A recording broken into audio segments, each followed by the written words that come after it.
안녕하세요. 저는 경기도 안양에 사는 30대 중반의 여성입니다.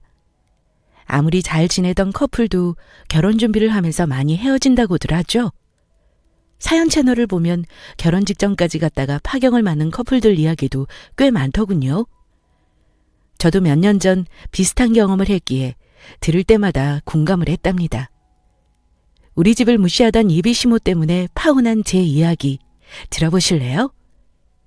저는 20대 중반에 임용이 되어서 초등학교 교사를 하고 있었습니다. 병으로 돌아가신 엄마가 선생님이었던 영향도 컸고요. 한창 예민한 중학교 사춘기에 엄마가 돌아가셨지만 아빠가 그 빈자리를 채워주시려고 노력을 많이 해주셨습니다. 신기하게 어린 나이에도 아빠의 마음을 알겠더라고요. 그래서 실망시키지 않으려 공부를 더 열심히 했고 학창시절에 반해서 5등 안에는 항상 들었던 것 같아요. 부동산 중개업을 하시던 아빠는 듣기로는 안양 일대에서 입지적인 인물로 알려졌다고 했습니다. 가끔 집에 놀러 오시는 아빠의 지인분들이나 후배들이 제게 그런 말을 해주셨고요. 그만큼 자신의 모든 것을 바쳐서 헌신적으로 일하신 결과였죠. 하지만 그런 외부적인 성공보다 성인이 된 지금도 세상에서 아빠를 가장 존경한다고 자신 있게 말할 수 있는 부분은 베풀고 사는 선한 영향력에 있었습니다. 봄아, 항상 주변에 어려운 사람들을 돕고 살아야 한다. 왜요, 아빠? 남한테 피해만 안 주면 되는 거 아니에요? 맞는 말이지. 하지만 그것과 별개로 어렵고 힘든 사람이 있다면 기꺼이 도우면서 살아야 하는 거란다. 내가 가진 것을 다 주면서요? 꼭 그렇지는 않아. 이건 참 진리적인 문제에 가깝지.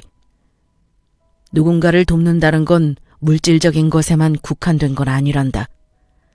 나는 우리 딸이 마음이 넓은 사람으로 컸으면 좋겠어. 하지만 그 어려운 사람이 나쁜 사람일 수도 있잖아요. 그때는 어떻게 해요? 글쎄, 우리 딸은 어떻게 하고 싶니? 아빠는 제게 항상 정신적인 유산을 물려주시려고 많이 노력하셨습니다.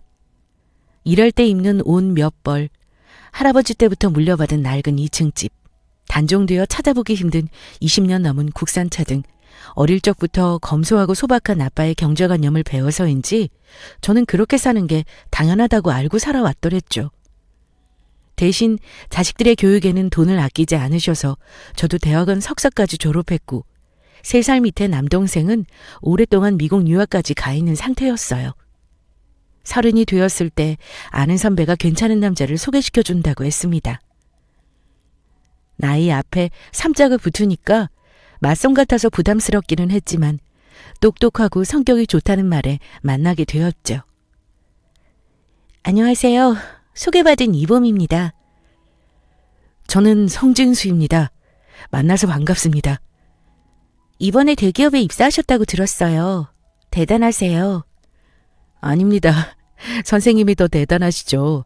전 이제 막 신입인걸요. 상대남은 겸손하고 자상한 스타일이었어요. 다혈질적이고 마초적인 남자와는 맞지 않는 저와 잘 어울리는 스타일이었죠. 저보다 2살 연하인 부분이 마음에 걸렸지만 요새는 나이 차이 나는 연상연하 커플도 많아서 크게 문제될 건 없어 보였습니다. 그건 순전히 제 생각일 뿐이라는 걸 알게 되는 일이 닥칠지도 모르고요. 사귄 지 1년이 넘었을 때 남자친구 집에 첫 인사를 가게 되었습니다. 남자친구 부모님은 안양에서도 큰 규모의 공장과 가구점을 운영하고 계셨어요.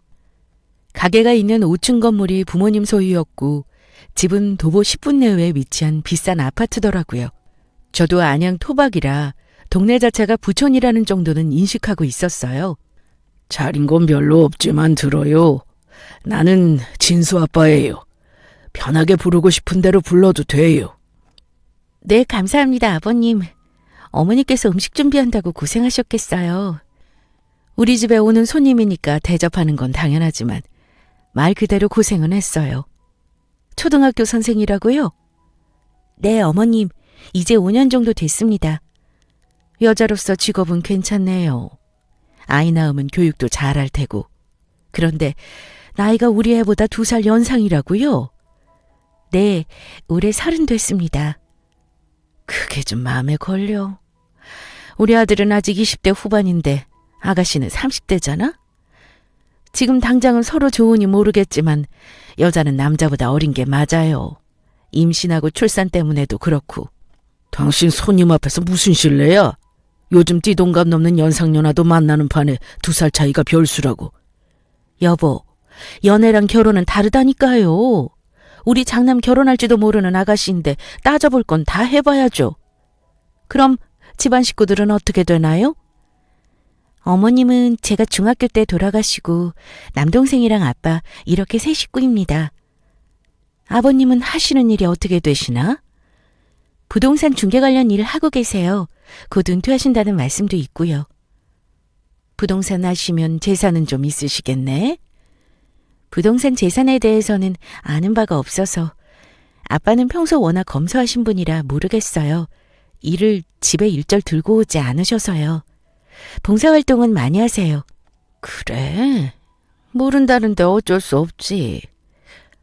우리 아들이 여자친구 집에 데려온 건 처음이라 좀 물어봤어요. 나도 꽉 막힌 엄마는 아니라서 본인 좋다는데 반대할 생각은 크게 없고요. 진지하게 만나는 사이는 처음이라 부모님 집에 인사드리러 간다는 게 이런 의미인지는 몰랐습니다. 마음의 준비 하나 없이 학벌, 직업, 가족관계, 집안, 재산, 건강, 내력 등 다양한 부분에 걸쳐 집중 질문을 받았더니 등줄기를 타고 땀이 흐를 정도였어요. 나 아까 엄청 떨지 않았어? 대답도 굉장히 어버버했지. 아니야. 똑부러지게 하던데? 어머님이 그렇게 자세하게 질문하실 줄 몰랐어. 원래 인사드리러 가면 그런 거야? 우리 엄마가 유난히 예리하시긴 해. 나에 대한 기대감도 엄청 크시고. 자기가 이해해줘. 첫인사는 낯설기도 하고 의뢰 다들 긴장하는 거래. 앞으로 자주 보고 하면 괜찮아질 거야. 그렇겠지? 제발 그랬으면 좋겠다. 자기 아버님 만났을 때는 진짜 편하긴 하더라. 인상도 좋으시고 맛있는 술도 준비해 주시고. 우리 아빠는 진짜 법 없이도 사실 뿐이야. 아빠가 내 아빠인 게 가장 큰 복이라고 생각해. 사귀면서 양가를 자연스레 오고 갔고 만난 지 2년째 저는 남자친구의 프로포즈를 받았습니다. 결혼을 전제로 만나고 있었기에 양가 상견례를 하면서 약혼을 하기로 했죠. 안양에 있는 작은 한정식 가게에 가족들이 모이는 날이었습니다. 안녕하세요. 어머님, 아버님. 오시는 길 차 많이 막히셨죠? 주말 점심이라 그런가 봐요. 그러게 말이다. 아버님은 오셨니? 잠깐 화장실에 가셨어요. 곧 오실 거예요. 마침 말하자마자 아빠가 식당 룸을 들어오셨어요. 그런데 예비 시어머니가 아빠를 보고 놀라 들고 있던 물컵을 떨어뜨리시는 게 아니겠어요? 설마 너희 아버지 아니시지? 맞아요. 저희 아버지예요. 안녕하십니까, 사돈 어르신. 봄이 예비되는 이도영입니다. 저희 아빠를 한참이나 훑어보시던 시어머니는 돌연 아빠 부동산 사업에 대해 이것저것 물었습니다. 봄이한테 아버지 하시는 일들 물어봤는데 자식들한테 일적인 부분은 일체 말 안 하신다면서요? 부동산 업계에서 30년간 계셨다면 투자하신 부분도 많으실 것 같은데요? 아닙니다. 조그마하게 하고 있어서 별로 말할 것도 없죠. 저희는 가구점 운영 중인데 15억짜리 5층 상가 건물에 월세 500만 원씩 받고 있어요. 그러시군요. 투자 잘하셨습니다. 안양에도 좋은 곳들이 많이 있죠. 안양에 건물이나 부동산 있으신가요? 요새 각광받는 곳들 꽤나 있던데요. 안양에는 하나도 없네요. 저는 투자는 안 한 지 오래라서요. 부동산 하신다고 해서 말이 통할 줄 알았는데 그것도 아니네요. 하긴 동네 부동산 하면 중개료 위주지 자산 운영하고 그럴 규모겠어요? 여보, 사돈 처음 뵙는 자리에서 돈 소리 좀 그만하지. 물어볼 거 충분히 많잖아. 죄송합니다. 와이프가 워낙 부동산이나 자산에 관심이 많아서요. 아빠는 너털웃음을 지으시며 괜찮다고 하셨지만 저는 예비 시모의 말을 들을수록 기분이 나빴습니다. 아빠 부동산 가게를 동네 전방이니 규모가 작아서 재산이 있겠냐는 둥 순전히 무시하는 말로 들리지 않겠어요? 물론 자기네 소유 건물이 15억이나 되고 월세 많이 받는다고 하지만 양가 처음 만나는 자리에서 재산만 집요하게 묻는 건 예의가 아닌 것 같았습니다. 상견례를 마치고 집으로 오는 길, 제 얼굴 표정이 너무 좋지 않았는지 아빠는 오히려 제 걱정을 해주시더라고요. 저는 복잡하고 씁쓸한 마음을 안고 한동안 고민에 빠졌고요. 일주일 후 예비 시모에게서 연락이 왔습니다. 주말에 잠깐 만나서 차를 한잔 하자는 거였죠. 내가 상견례 때 미처 전하지 못한 게 있어서 따로 불렀단다. 네, 말씀하세요. 우리 예단 목록이다. 우리 집 형제들이 다복한 편이라 목록이 좀 돼. 살펴보고 모르겠거나 하는 부분은 물어보렴. 알아서 준비 잘하면 더 좋고. 예비 시모가 준 목록에는 시댁 가족들 포함 삼촌네들, 이모네들, 신혼 가구들과 시댁 가구까지 대략적으로만 훑어봐도 30개가 넘는 목록이 상세하게 기재되어 있었습니다. 이게 뭐가 이렇게 많아요? 시댁 가구까지 해드려야 해요? 당연하지. 너희 결혼하면 우리 아파트에서 같이 사는 거 얘기 끝난 일 아니었니? 아니요. 진수 씨랑 생각해보자고만 했지 확정 지은 건 아니에요. 고민할 게 뭐 있어. 식 올리려면 1년도 안 남았는데. 보아하니 너희 집에서 따로 신혼집 해줄 것 같지도 않고 우리 아파트 방도 남는데 뭐하러 따로 살아. 여자는 출가 외인이야. 시댁에서 시작하는 게 맞아. 내가 가르쳐줄 것도 많으니 들어와 살면서 배우렴. 하지만 예단이 너무 많은데요? 저희 집은 가족들도 별로 없고 해서 진수 씨랑 예단을 생략하는 게 어떠냐고 했거든요. 너희가 결혼에 대해 뭘 알아? 그런 시답지 않은 소리 마라. 말은 바로 해야지. 가족 인원 적은 건 너희 입장이고. 그리고 진수는 대기업 다니잖니. 너도 대기업 다니는 남자 만나려면 이 정도는 생각했던 거 아니야? 난 맘 같아서 우리 아들 장가 가는데 처가에서 집안채 해줘야 한다고 생각해. 네? 대기업 다니는 거랑 신혼집이랑 무슨 상관이 있어요? 얘가 세상 물정을 모르네. 당연히 그런 잘난 남자 데려가는데 그것도 네가 나이도 더 많으면서 너도 양심이 있어야지 않아? 능력 있는 연하 남편 얻기 쉬운 거 아니다. 저도 어디 가서 부족하다는 소리 안 들어요, 어머니. 너는 네가 문제가 아니라 너희 집이 문제야. 그리고 이런 얘기는 혹시나 하는 노파심에 하는 얘기인데 너희 아버지 상견례 때 보니까 와이셔츠 뜯어졌더라. 엄마 안 계시면 너라도 챙겨야지. 백화점 가서 하나 사드려. 차는 폐차 직전이던데 네 월급으로 새 차 사드리긴 어렵니? 그러다가 도로 중간에서 시동 멈추면 어떻게 해? 나 같으면 부끄러워서라도 그런 거 못하고 다닌다. 어머니, 저희 집 그렇게 어렵지 않아요. 아빠 물건 허투루 쓰시는 분 아니라서 걱정 안 하셔도 돼요. 너희 아빠 못 사시는 거 뭘 안 해. 하지만 그 가난 때문에 내 아들 돈 버는 거 친정으로 가는 건 다른 얘기지. 어떻게 부동산 업계에서 30년 일하면서 제대로 된 건물 하나 장만 안 할 수 있어? 곧 은퇴하신다면서. 건물 하나 가지고 월세 따박따박 받으면 노후에 얼마나 좋아. 이야기 끝에 집으로 돌아와서 뻗고 보니 눈물이 흘렀습니다. 1시간가량 전부 자기 아들 잘난 얘기, 저희 집안 대놓고 무시하는 얘기를 듣고 오니 제가 순진하게 사랑만 생각하고 결혼을 결심한 건가 싶었습니다. 우리 집이 못 산다고 한 번도 생각해 본 적 없었는데도 불구하고 예비시모 말을 듣고 있노라면 가난한 게 죄인가, 세상은 돈이 전부인가 하는 못난 마음도 올라왔고요. 봄아, 약속 다녀왔니? 아빠, 집에 계셨어요? 주말이라 나가신 줄 알았어요. 너 울고 있었어? 왜? 무슨 일이야? 별거 아니에요. 별거 아니긴. 말해봐. 무슨 일인데? 오늘 진수 씨 어머니 만나고 왔어요. 예비사돈을? 그래서 너한테 뭐라고 하신 거야? 예단 목록 주셨는데 제 능력 밖이라서요. 신혼집 얘기도 하시고. 뭘 어떻게 했길래 네가 이래? 목록 줘봐. 평소라면 저 혼자 처리하거나 넘겼을지 모르지만 결혼은 집안 얘기도 오고 갔기에 아빠와 상의하지 않을 수 없었습니다. 이걸 주면서 뭐라고 하든. 진수 씨가 대기업 다니고 저보다 연하니까 처갓집에서 이 정도는 해야 한다고 하셨어요. 그런데 아빠, 결혼은 집안 재산이 중요한 거예요? 뭐? 갑자기 재산은 왜? 저희 집이 너무 기운다고. 자기네는 상가 건물에 아파트도 있는데. 암튼 뭔가 현실의 벽에 부딪힌 느낌이에요. 속상했니? 우리 집이 그 집보다 부족한 것 같아서? 물질적인 걸로 비교당하는 게 생각보다 자존심 상하기도 하고, 그게 사람을 평가하는 기준으로 전부가 아니잖아요.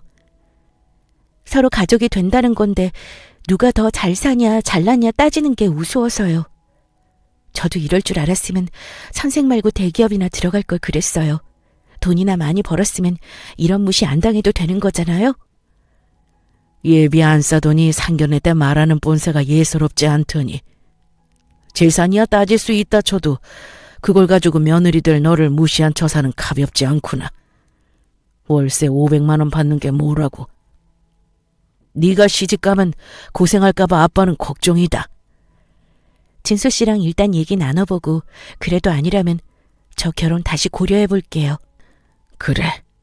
네 결혼이니까 당사자 의견이 가장 중요하지.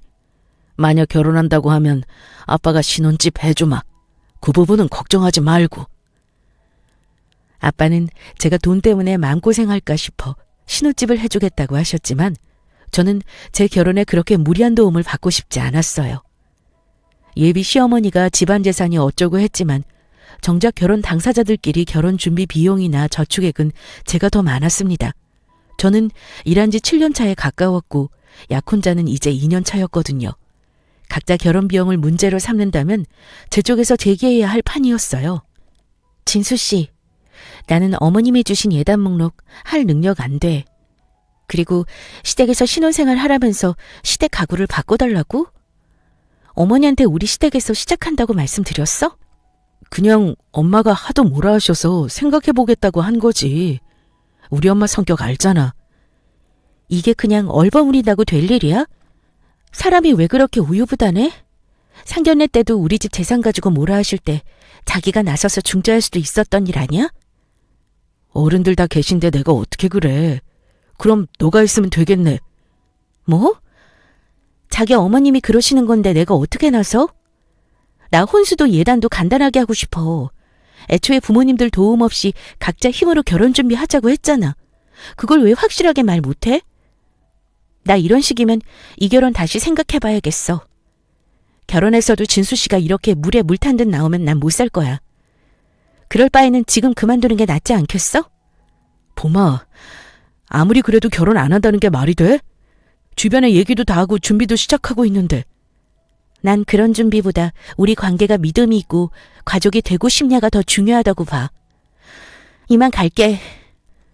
제가 우리끼리 의논한 대로 결혼 진행을 할 수 없다면 결혼 생각을 다시 해보자고 강하게 말한 게 약혼자에게는 충격이었나 봐요. 자신의 엄마를 찾아가 저에게 무슨 말을 어떻게 했길래 결혼 못한다는 소리가 나오냐고 따졌다고 했습니다. 엄마, 우리끼리 의논한 대로 간소하게 할게요. 어떻게 완벽하게 준비해요? 말도 안 되는 소리 하지 마. 걔가 그러든? 내가 요구하는 게 많아서 결혼 못하겠다고? 웃기는 애네. 엄마, 봄이 얘기에는 왜 항상 뾰족하게 구시는 건데요? 저도 보고는 있는데 불편해요. 평소처럼 설렁설렁한 생각하지 마. 배우자 맞이하는 게 얼마나 중요한지 알아? 너가 못하니까 엄마가 하는 거야. 너 어디 가서 저녁 꿀리는 조건 아니야. 너 정도면 학벌, 직업, 외모, 집안, 나이 등등 두루두루 괜찮아. 훨씬 더 대단한 여자 만날 수 있다고. 내가 해오라는 것도 못 해올 정도면 집안이 너무 키우는 거 아니니? 엄마, 저는 봄이 아니면 안 돼요.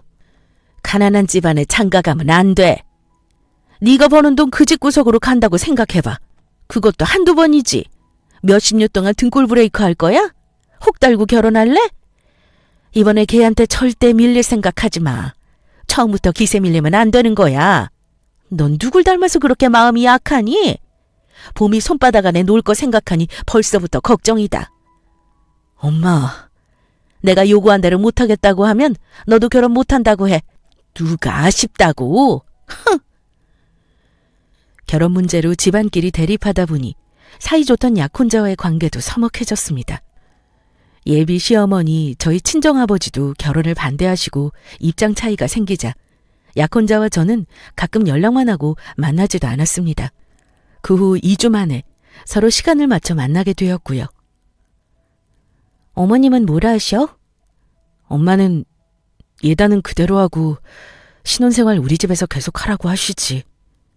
그래서 자기는 뭐라고 했는데?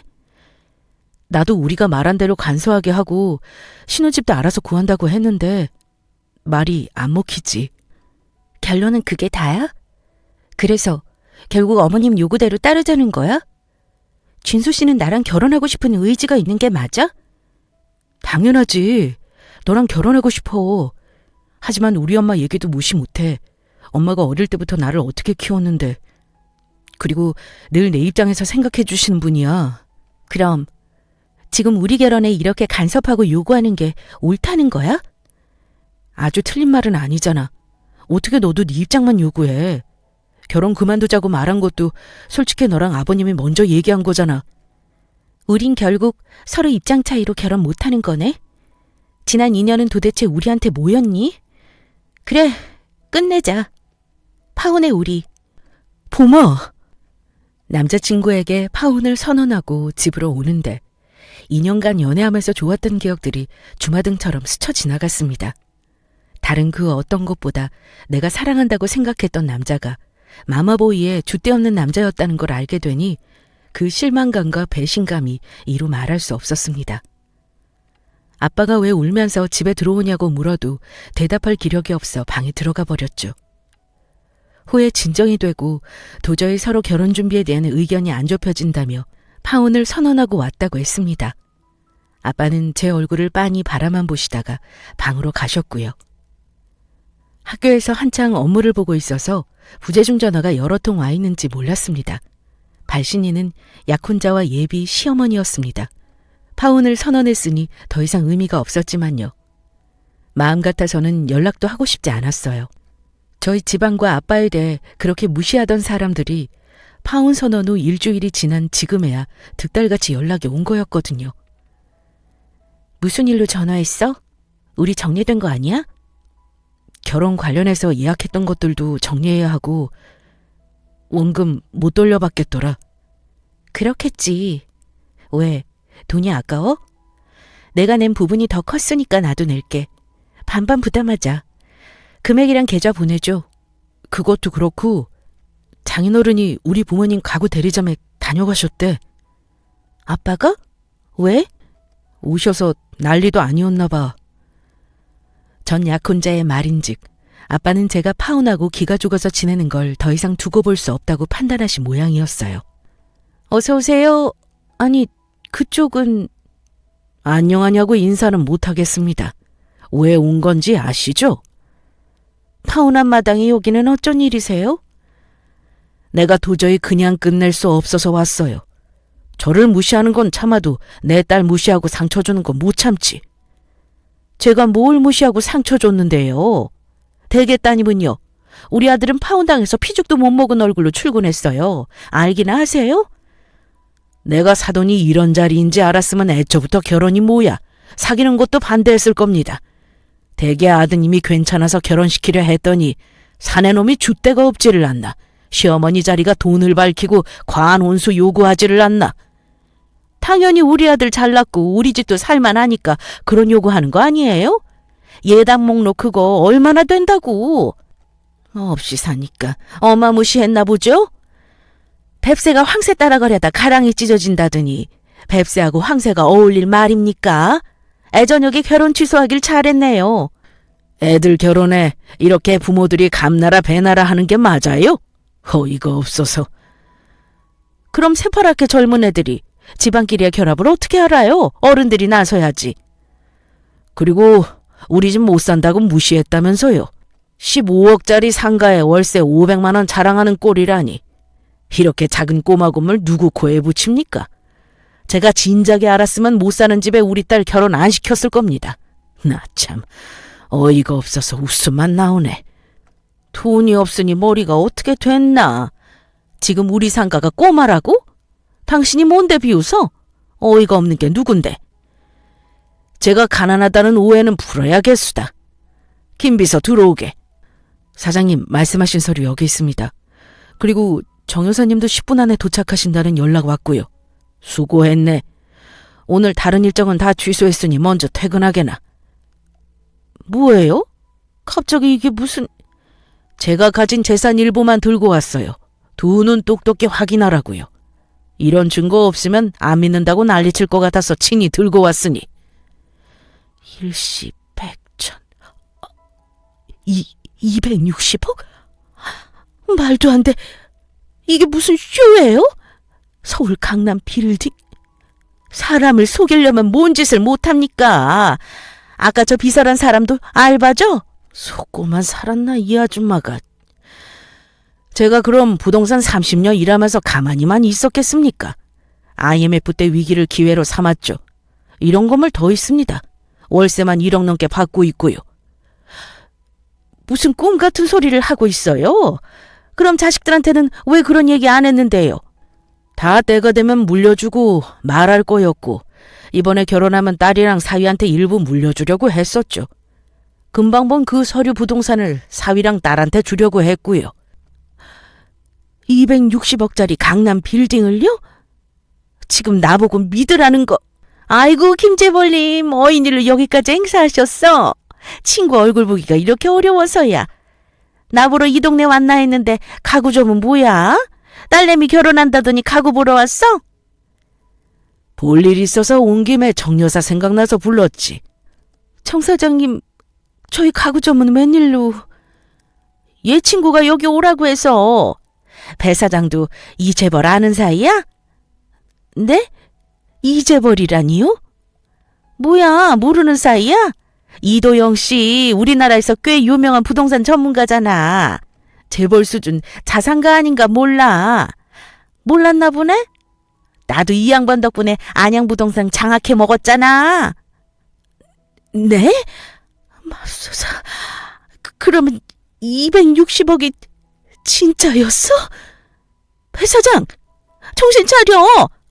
왜 이렇게 폴폴 떨어? 괜찮아? 사돈, 내가 사돈댁을 잘못 봤네요. 결례가 많았습니다, 사돈. 예비 시어머니는 그 자리에서 쓰러지며 아빠에게 매달렸고 아빠는 매몰차게 이런 집에 딸 시집 보냈다간 평생 고생할 거라면서 완전 끝이다 하고 나오셨대요. 퇴근 후 집에 와서 아빠에게 전 약혼자가 들려준 이야기가 사실이냐고 물었습니다. 아빠는 그제서야 재산이 꽤 있다며 순순히 시인하시더라고요. 시집가고 장가가면 저희 남매에게 일부 주려고 했다고요. 아버지는 어머니가 돌아가시기 전에 어려운 사람들 돕고 사회에 환원하실 거라고 했습니다. 저는 드라마나 영화에 나오는 얘기처럼 현실감이 안 들더군요. 그저 멍하니 몇백억의 자산을 가지고 있다는 아빠 말을 듣고 있을 뿐이었습니다. 이 선생, 오늘 손님 오기로 했어? 어떤 아주머니가 이 선생 불러달라고 하던데? 평일 점심시간 밥을 먹으러 가려고 준비를 하던 차에 전 약혼자의 어머니가 학교로 찾아왔더군요. 반갑지 않은 손님인 건 뻔하고요. 얼굴 마주보고 차 마실 생각도 안 들어서 학교 운동장 벤치에 앉아 짧게 얘기를 나눴습니다. 여긴 어쩐 일이세요? 아직 할 말 남으셨어요? 다름이 아니라 아가, 우리 결혼 다시 생각해봐달라고 왔어. 사돈한테도 말했지만 내 소견이 좁아서 이런 무례함을 저질렀네. 화 풀고. 누가 아가예요? 저는 이미 한 달 전에 마무리했어요. 결혼 비용 들어간 거 반반 다 계산해서 돌려줬고요. 관계도 깨끗하게 정리했어요. 저희 연락 안 하고 안 본 지 한 달가량 된 거 모르세요? 남남이라고요. 사람이 어떻게 그렇게 냉정하게 그럴 수가 있는가. 결혼까지 앞둔 사이였는데 아버지가 강남에 빌딩만 3채가 넘는다지? 그리고 제일 비싼 걸 우리 진수랑 보미한테 물려주시려고 했고 그런 얘기를 안 하니까 내가 다 오해했지 뭐야. 아버님 참 대단하셔. 재산 얘기하지 마세요. 진수 씨랑 다시 재결합할 일도 없겠지만 아빠가 주신다고 해도 재산 받지 않을 수도 있어요. 제 그릇으로 감당 안 될 수도 있어서요. 무슨 소리야 그 아까운 걸. 너가 안 받으면 우리 아들이 받으면 되지. 부부는 일심동체잖아. 그럼 우리 아들이 얼마나 든든하겠어. 태어날 손주에게도 더 없는 복이고. 우리 서로 빨리 가족 됐으면 좋겠다. 지금 뭐 하세요? 제 얘기 여태 못 들으셨어요? 저희 다 정리됐다고요. 손주는 뭐고 가족은 무슨 말입니까? 이제 무서워지려고 하니까 이만 가세요. 내가 반대해서 결혼 엎은 거 아니야? 이제 내가 결혼 허락한다니까. 그럼 다시 결혼하는 거지. 돈돈거리면서 결혼을 허락한다고 하는데 공포영화를 본 것처럼 온몸이 소름이 돋았습니다. 돈이고 뭐고 사람 말 무시하고 자기 말만 하는 건 여전하더군요. 저희 집안 재산 없다고 무시할 때와 지금의 저를 대하는 것을 보니 만정이 떨어지는 기분이었고요. 봄아, 이제는 모자가 쌍으로 날 괴롭히려고 작정했구나. 퇴근하고 오는 길이지? 너 기다리고 있었어. 우리 얘기 좀 해. 무슨 얘기? 나 오늘 너무 힘드니까 그냥 가. 나 할 말도 없어. 우리라는 말도 쓰지 마. 징그러우니까. 너희 아버지 우리나라에서 알아주는 부동산 재벌이라며. 엄청 잘 산다고 들었어. 그날 나랑 통화할 때 너가 나한테 해준 말이야. 난 몰랐어. 그리고 아빠한테 물어봤는데 재벌 아니래. 그냥 친구가 오버한 거라고 하셨어. 재산가 정도는 되겠지. 근데 그게 너랑 무슨 상관이야? 아니, 엄마 반대도 사라졌고 우리 결혼하면 장인어른이 강남빌딩 주려고 했다길래. 진짜 무섭다. 돈이 이렇게 무서운 거니? 애초에 네 것도 내 것도 아닌데 웬 욕심이 그렇게 그득해? 너 이제 보니까 너희 엄마랑 판박이다? 어쩜 이렇게 돈에 환장하니? 우리 다시 생각해보자. 엄마가 다 맞춰주신대. 신혼집도 따로 살고 예단도 안 해도 된다 하셔. 이미 늦었어. 아무리 태세 전환해도 나는 그런 시어머니 싫어. 너 같은 남편도 싫고. 봄아, 우리 사랑했잖아. 난 지금도 사랑해. 아니, 과거에는 모르겠는데 지금엔 넌 날 사랑하는 게 아니라 강남 빌딩이 탐나는 거겠지. 생각해보면 명확하다. 우리 집 못 사는 게 너도 마음에 걸렸었나 봐? 너도 너희 엄마랑 똑같아. 직설적으로 말하는 거랑 돌려 말하는 게 뭐가 달라? 담겨있는 뜻은 똑같은데. 그만 가라. 앞으로 오지 말고. 전 약혼자는 오해라며 당황한 듯 제게 매달렸지만 아무 미련도 마음도 남지 않은 제게는 연기하는 것처럼 보이더군요. 무릎까지 꿇고 붙잡았지만 저는 사람 돈 없다고 무시하는 저 집안과 더 이상 얽히기 싫었어요. 그로부터 2년 후 저는 평생의 반려자를 맞아 결혼식을 올렸습니다. 1년 전 아빠의 친구 조카를 소개받았고 사람에 대한 신뢰를 회복하고 기꺼이 결혼을 결심했더랬죠. 아이고, 우리 조카 며느리 오셨네. 내가 딱 처음 봤을 때부터 예감했지. 본능적으로 우리 식구 될 줄 알았다니까. 고모님, 안 그래도 아빠가 안부 전해달라고 하셨어요. 다음에 밥 같이 하자셔요. 우리 이재벌은 바빠서 되겠나? 뭐 어때? 이렇게 이쁜 딸을 주고 갔는데 우리 조카가 속썩이고 하는 건 없지?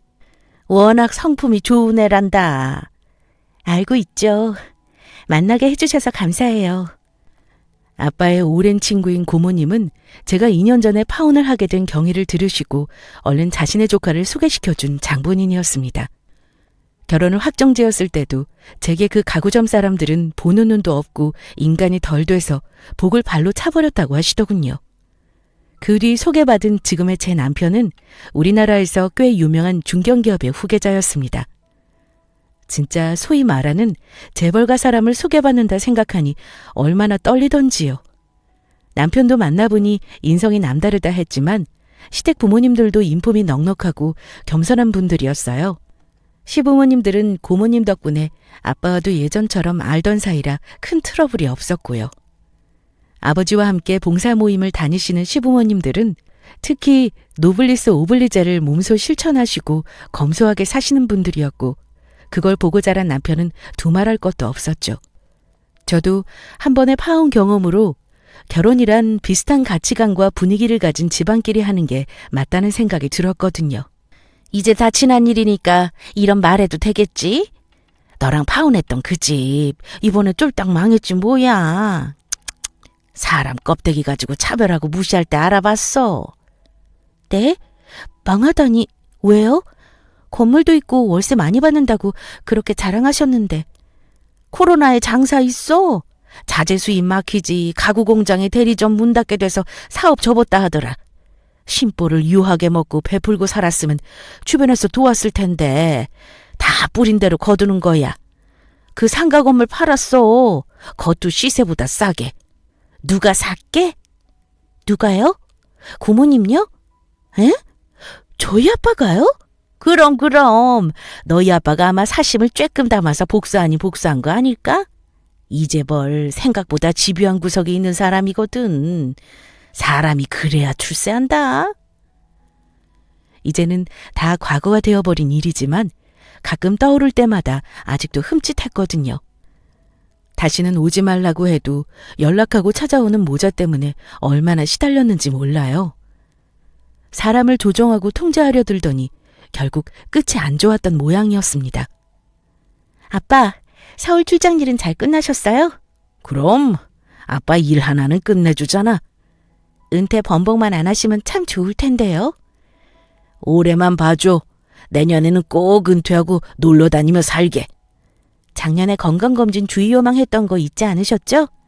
저는 아빠가 진짜 오래 사셨으면 좋겠어요. 여름이도 곧 미국 박사 졸업하고 한국 들어온다고 하고 아빠 손주들 태어나서 크는 것도 보셔야죠. 손주? 생각만 해도 좋다. 안 먹어도 배불러. 그런데 아빠, 그 집 상가 건물은 왜 사들이셨어요? 응? 들었니? 정 여사가 너한테 바로 일러 바쳤구먼. 굳이 안 그래도 되잖아요. 아직도 마음에 두고 계세요? 우리 무시하고 뭐라 한 거요? 그냥 정 여사가 먼저 언급도 줬고 매물도 위치가 나쁘지 않잖아. 코로나라 매매도 어려운 시기에 안 좋은 마음보다는 불쌍하게 여긴 것도 있어. 상가 내놨는데도 아무도 안 샀다 하더라. 시기가 어려우니까. 사업 빚도 많고 빨리 정리하고 싶었나 보더라고.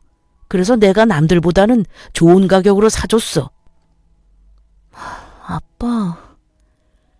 한 번 어긋난 인연이었고 삐죽하게 분질러졌지만 어떻게 그대로 마음에 두겠냐.